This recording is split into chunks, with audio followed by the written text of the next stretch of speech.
aí, galera, tudo de boa?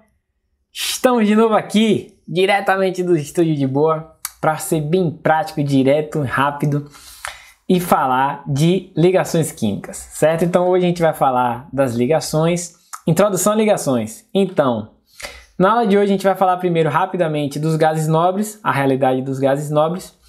Depois dos gases nobres, vamos passar a falar da regra do octeto, da regra do dueto, né, das ligações, que é uma boa referência. Vamos falar de valência dos elementos e com isso, né, a gente vai finalizando nessa primeira etapa, essa introdução. Não pode faltar também a parte energética, né, que é o iniciozinho, né, de ligações, mas a gente vai ver isso especificamente em cada tipo de ligação, covalente, iônica, que vem depois, né? Então é isso aí. Vamos começar falando dos gases nobres porque eles receberam esse nome. Então vamos lá. Os gases nobres são os elementos do grupo 18 ou família 8A.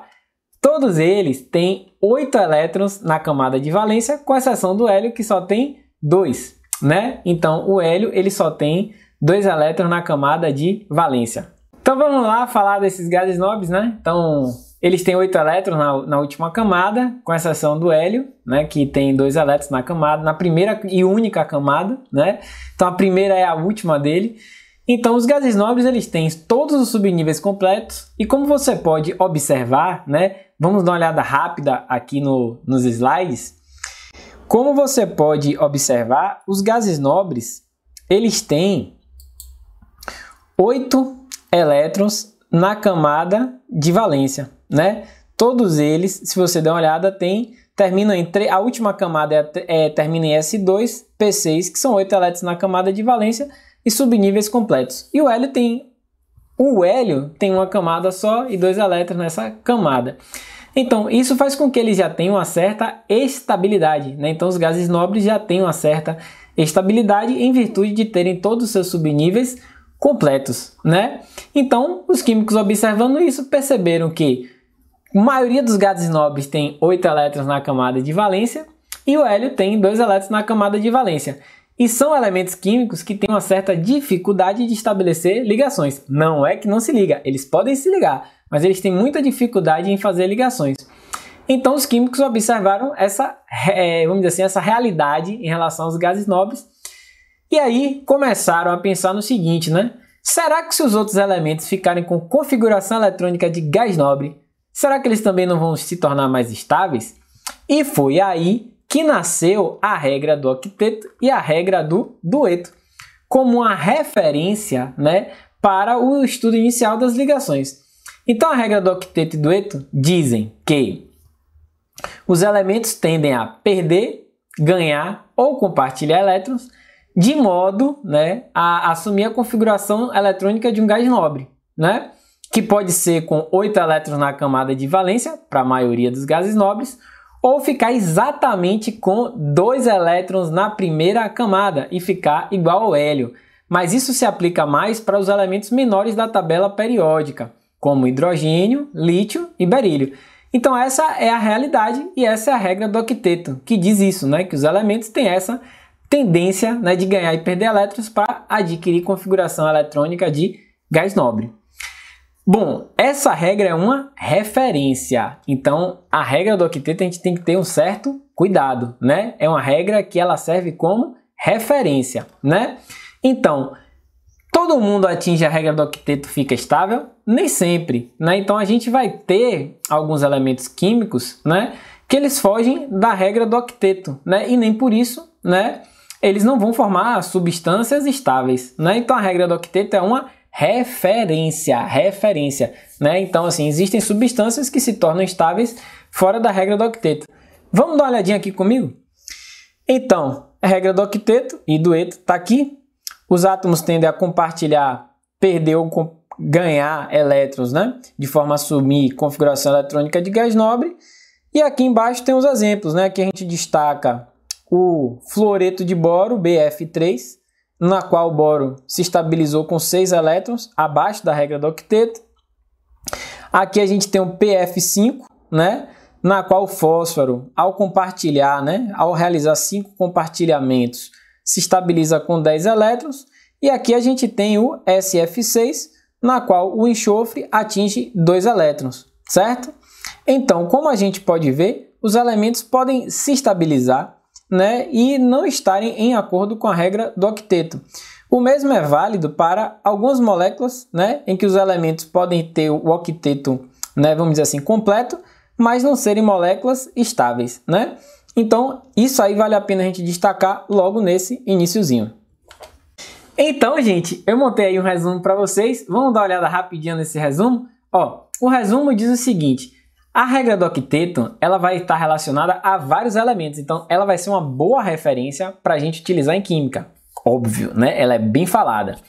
A regra do dueto, ela vai se aplicar mais para elementos menores, como hidrogênio, lítio e berílio, né? Que tem uma configuração eletrônica já bem próxima da do hélio.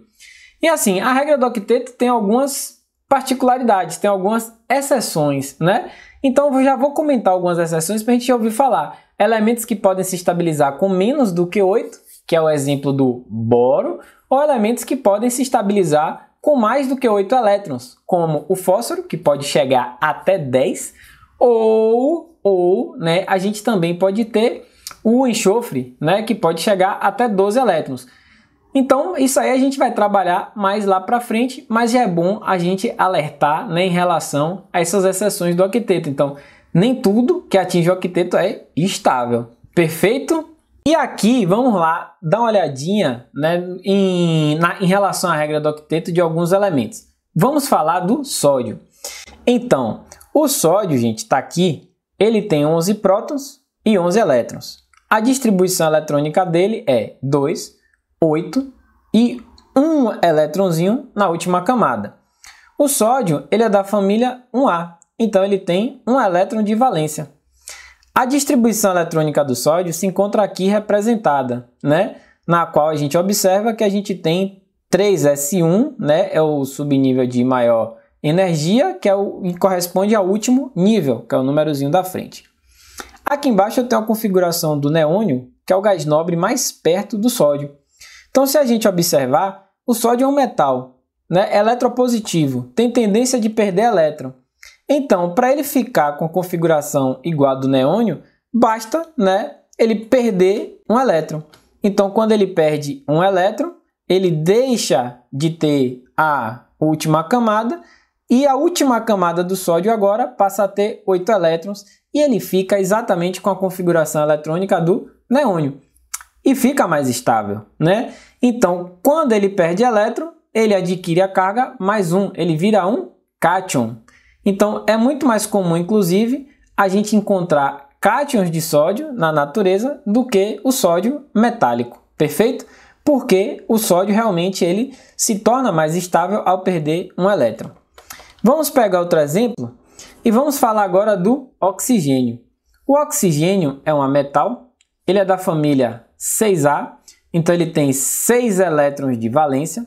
A gente pode observar aqui 2 mais 4, 6 elétrons de valência. O gás nobre mais perto dele também é o neônio, que termina em P6. E aí a gente pode analisar. O oxigênio é um metal, ele tem tendência a ganhar elétron, né, por ser eletronegativo. Então, para ele ficar parecido com o neônio, com a configuração eletrônica semelhante à do neônio, basta ele ganhar 2 elétrons, ele passa a ter 6 no subnível P e 8 na camada de valência, que é a camada 2, e adquire carga menos 2, que inclusive é a valência dele, é a tendência dele. E ao ganhar esses 2 elétrons, ele adquire configuração eletrônica de gás nobre. Então é assim que a gente analisa, né, o octeto dos elementos, que também pode ser o dueto. Perfeito? Vamos continuar. Aqui agora a gente vai falar da valência dos elementos, né? Então vamos lá comigo dar uma olhadinha nesse esqueminha que eu montei e vou deixar para vocês uma tabelinha para vocês preencherem ao final da aula, beleza? O link vai estar na descrição. Então vamos lá. Valência dos elementos é muito prático e rápido de analisar.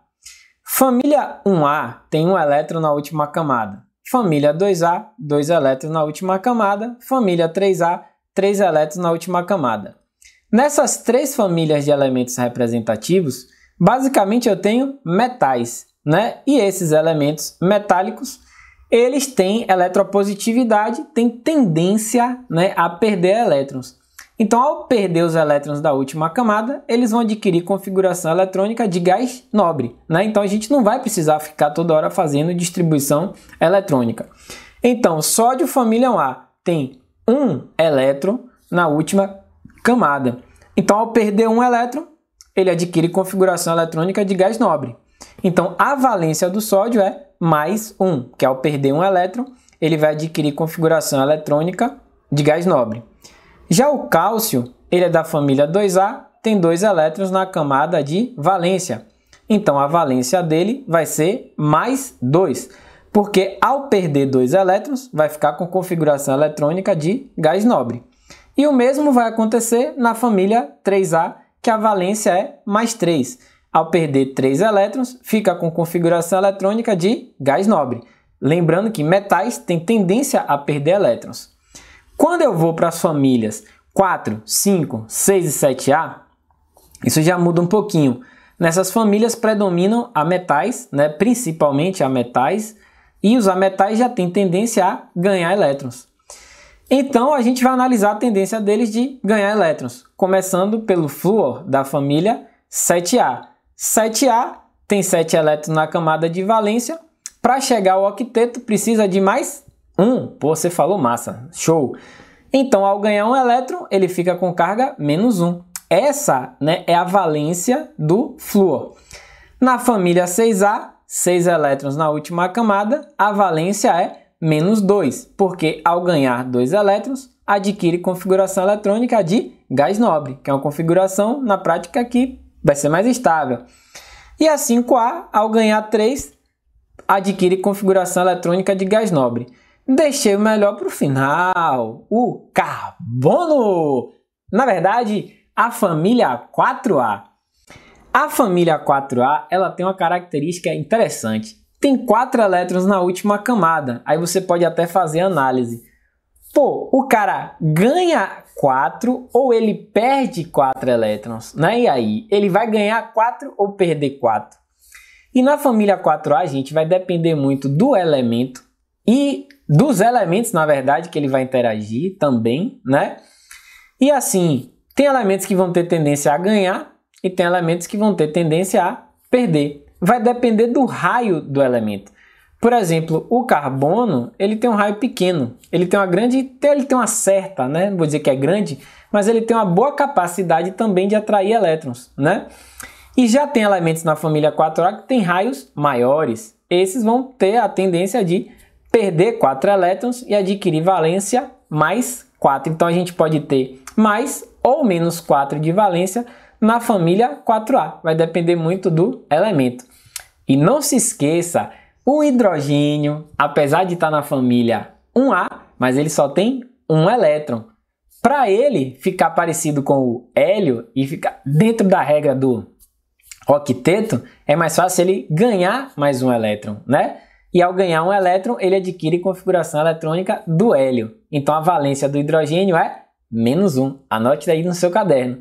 Então, aqui a gente fica com essa parte de valência dos elementos, que vai ser muito importante para a ligação iônica.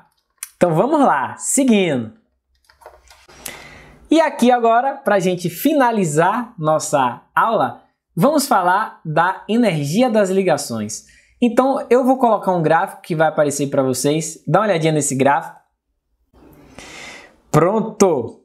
Nesse gráfico eu tenho átomos isolados, né, sendo menos estáveis, e os átomos ligados mais estáveis. E já fiz uma anotação para vocês da química. Quanto maior a energia, menor a estabilidade. Quanto maior a energia, menor a estabilidade do sistema, e vice-versa. Quanto menor a energia, maior a estabilidade. Então, quando os átomos têm tendência a estabelecerem ligações, ao se ligarem, eles adquirem a configuração mais estável, né? Então, vou dizer o seguinte, ó. Vamos fugir um pouquinho da química. Pense aí em você agora. Você e seu crush. Ó, relacionamento. Você tá aí, imagine, sozinha. Tô sozinha, mas atrás do crush. pô, me estressa aqui com o crush, tô doida correndo atrás desse crush, Ave Maria, que negócio difícil.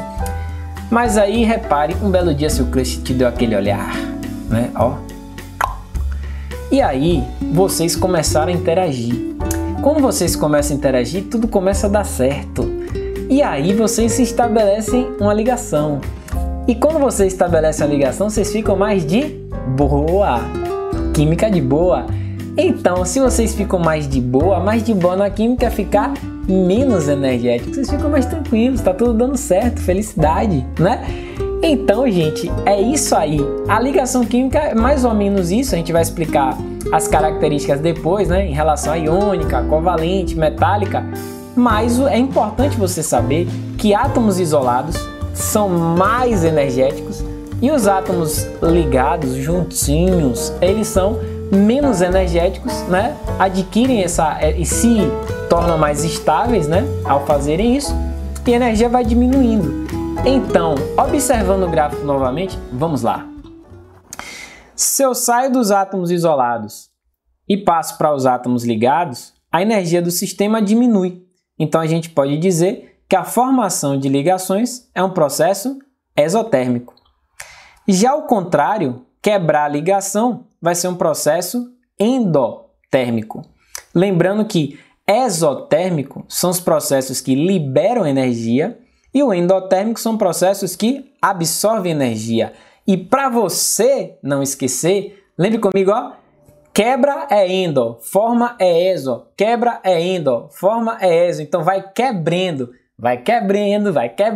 quebra é endo. Não esqueça, toda a quebra de ligação, processo endotérmico. Formação de ligação, processo exotérmico. E ao reduzir a energia, né, o sistema se torna mais estável, beleza? Então isso é importante em relação às ligações, porque ao formarem as ligações, a energia do sistema é reduzida, né? Então isso é importante, né? Torna mais estável. Então a gente vai usar isso para explicar as outras ligações. Gente, é isso aí. Acesse um exercíciozinho de fixação bem rápido que vai ser importante para a próxima aula nossa, né?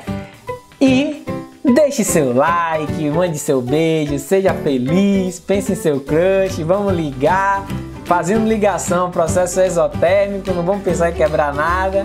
E aí é isso aí, gente. Beijo no coração, né? Até nossa próxima aula. Beijão, gente. Foi uma grande satisfação.